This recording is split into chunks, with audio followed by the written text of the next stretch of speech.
Let's do some math. And the last couple of math videos, I have gotten really long. And all I can say is you guys know how much I love math, but I'm going to try to do better today and not take up quite so much of your time. I even put on the link the other day for that second one to please just skip up until a certain spot because I didn't realize I had talked so much. But your targets today are I can multiply with 3 as a factor. So if you know your multiples of 3, you can multiply by 3. And I can identify missing information to solve word problems. We're going to do a couple of review problems on rounding.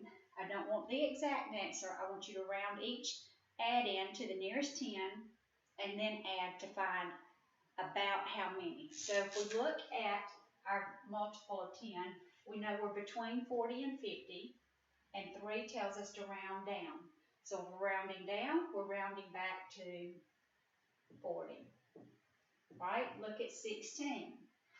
My multiple of 10, I have one set of 10, so my multiples of 10 are between 10 and 20.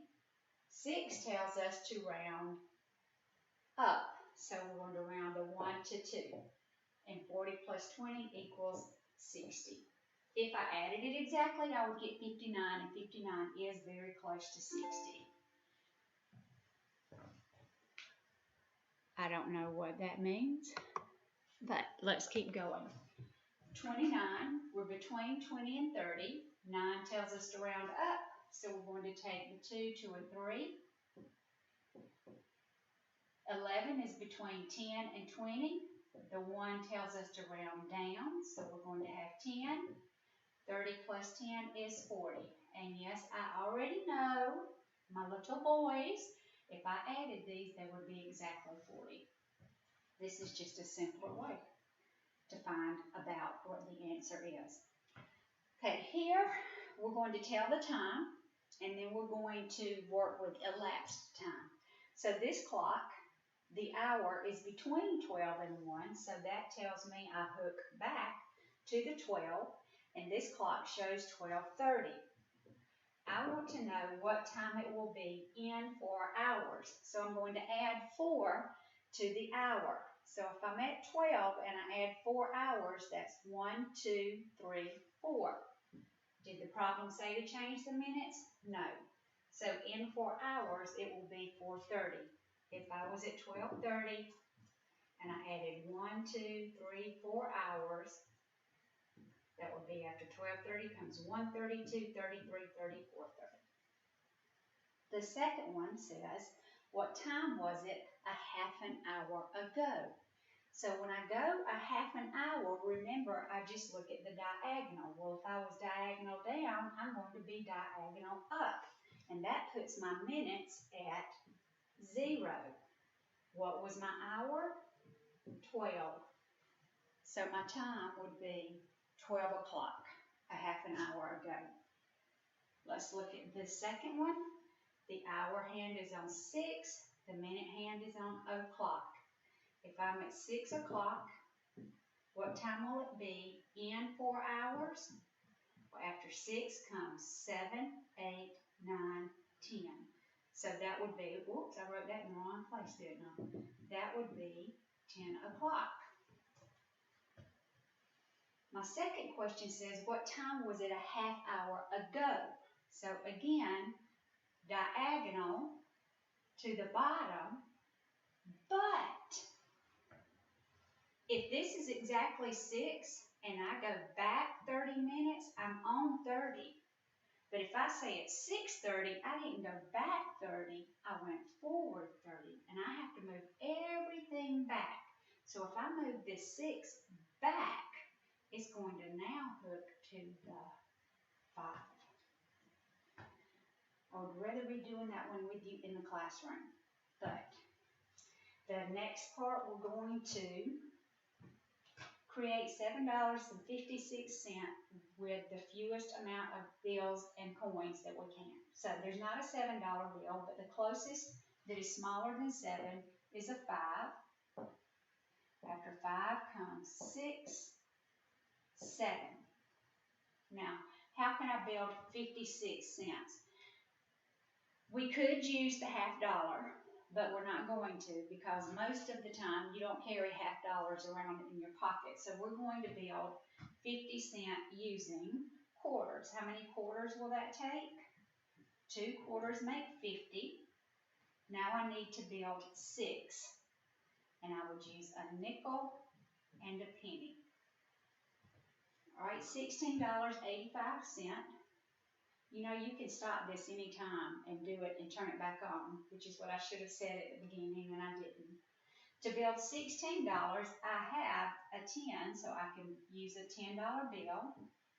I don't have a $6 bill, but I can use a 5 and a 1.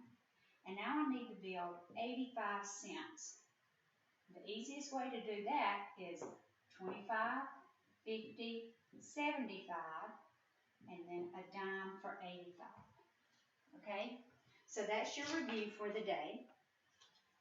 Now we're going to go to our instruction, and your target was multiplying by 3. So I'll bet that your instruction has something to do with multiplying by 3. All right, so listen to this problem. Dad, Mom, Marco, and Sophia each bought 3 postcards at the Grand Canyon gift shop. How many postcards did they buy all together? Now, there are a couple of ways that we can do this. Remember, different routes get us to the same house. Dad, Mom, Marco, and Sophia each bought 3 postcards at the Grand Canyon gift shop. Now, I heard a key word in there. I heard the word each. And in this problem, each is telling me to find a total.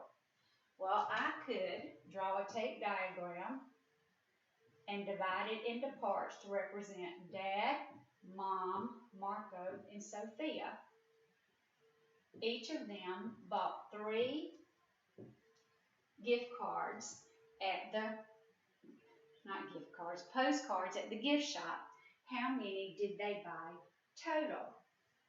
So if I have this tape diagram and I have 3 in each box, that means 3 plus 3 is 6, 6 plus 3 is 9, 9 plus 3 is 12. So they bought 12. Another way that I could do this, because I have the word each,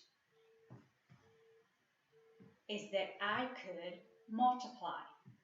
So I have 4 family members, each bought 3 postcards. How many did they buy total? So if you can count your multiples of 3 4 times, 3, 6, 9, 12, or you could count 4s 3 times, 4, 8, 12. Both ways, I get that they bought 12 postcards at the gift shop. It says in the notes to your parents, I hope that you are finding time or ways to practice your multiplication facts. You can use Flash Learn, you can use Extra Math, but I don't want you to forget your multiplication facts. So please, please find some way to practice them, even if you just make flashcards like we had at school in our desk on a ring. The last thing that we're going to do is the thinking cap problem, and it says, the girls in Sarah's Sunday school class went camping one Friday night. 3 of the girls could not come. How many girls went on the camping trip? Can you solve this problem? Now remember that one of your targets was, I can identify missing information. So all I know is that some girls went on a camping trip and that 3 of them could not go. This is my minuend. I have some girls. I know that 3 could not go. How many girls went on the camping trip? In order to solve this problem, what have I got to know about the Sunday school class?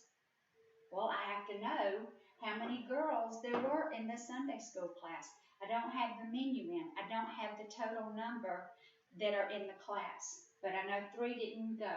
And if I had that, then I could tell you how many did go. Your job today is to complete workbook pages 293 and 294. Okay? And Miss Millette didn't take that long today. Tomorrow we will review some more about subtracting across zeros with money, and we're also going to work on just regrouping into a different spot. Remember that numbers to the right of the decimal are either a tenth of a dollar, because this is the dimes place, or they are a hundredth of the dollar, because this is the pennies place, and it takes 100 pennies to make a dollar, and it takes 10 dimes to make a dollar, and that's why they're called what they are. All right, you guys have a great afternoon. I don't think any of the work that's assigned for today should take that long. Go play outside, get rid of some energy, do something fun.